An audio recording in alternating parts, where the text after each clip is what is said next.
When I was in college, I developed a bad habit. No, not alcohol or drugs. Something far tamer than those. I developed a habit of sleeping in class. You see, it seemed as if every class I had fell right after a meal. Breakfast, then computer science. Lunch, then general biology. Dinner, then statistics. As a result, I tended to drift off as the professors lectured.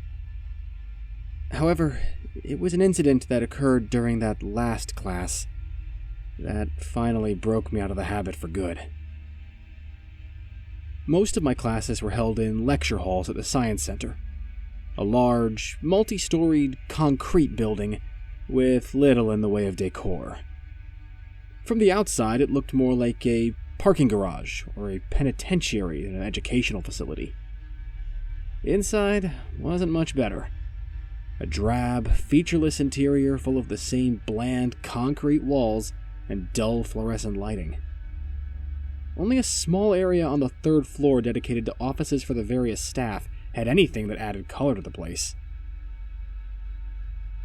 One evening, after a meal from the student union, I sat in the back row of my statistics course, feeling the tug of my eyelids as the professor droned on down in the front of the auditorium and my stomach digested my dinner.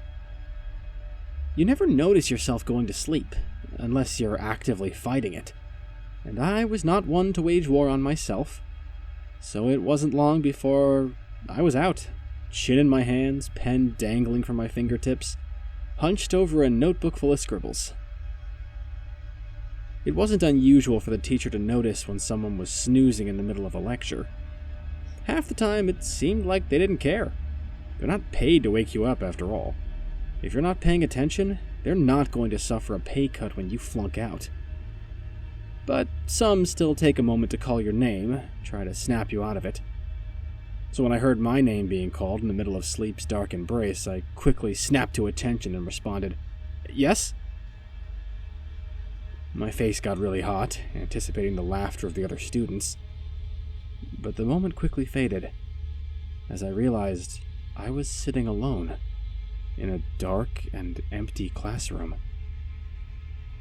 Looking at my watch, I realized that I'd actually managed to doze off through the entire hour and then some, and it was already past 9 o'clock.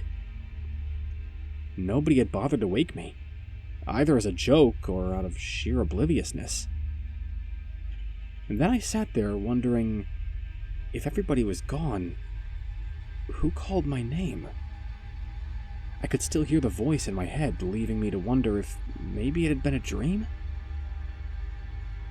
But then the voice came again. It was low, echoing in the empty room, clearly not my imagination.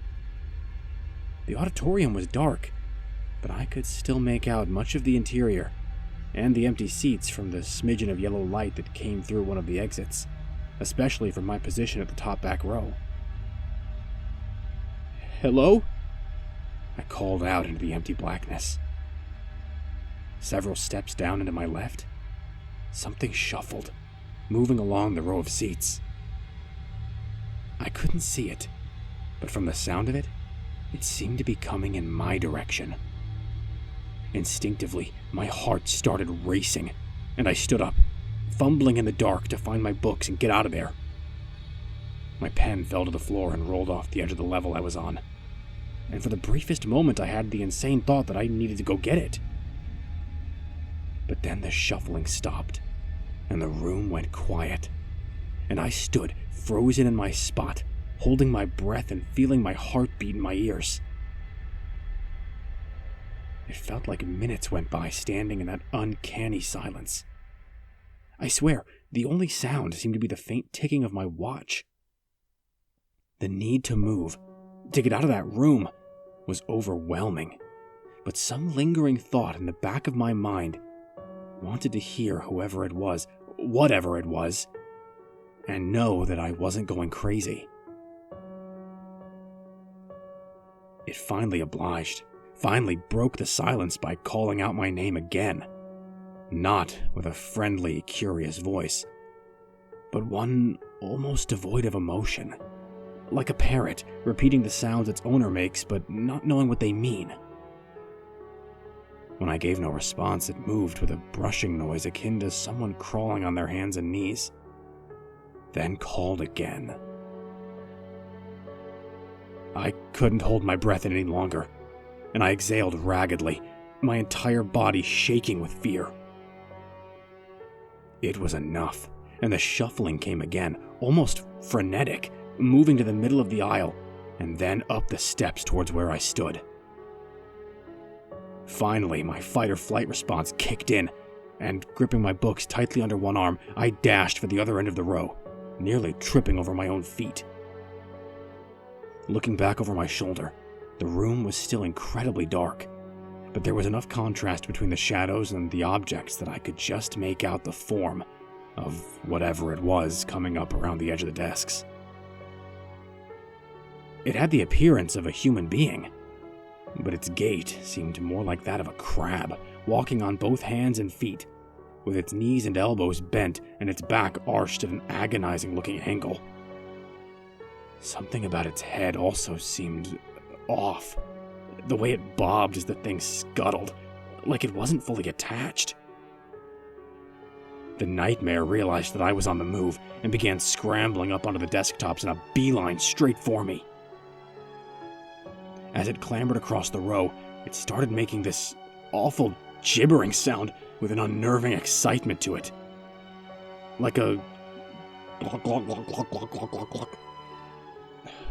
I can't adequately describe the noise, but it put the fear of God in me.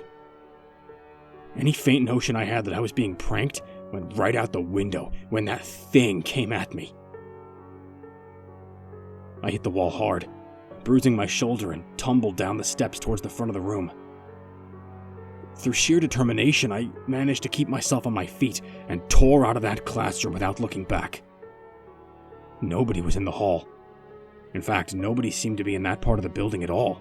And why would they be? There weren't any classes that late at night, and all the offices and study areas were 2 stories up. The exit to the building was dark, almost as dark as the lecture hall, but I didn't care.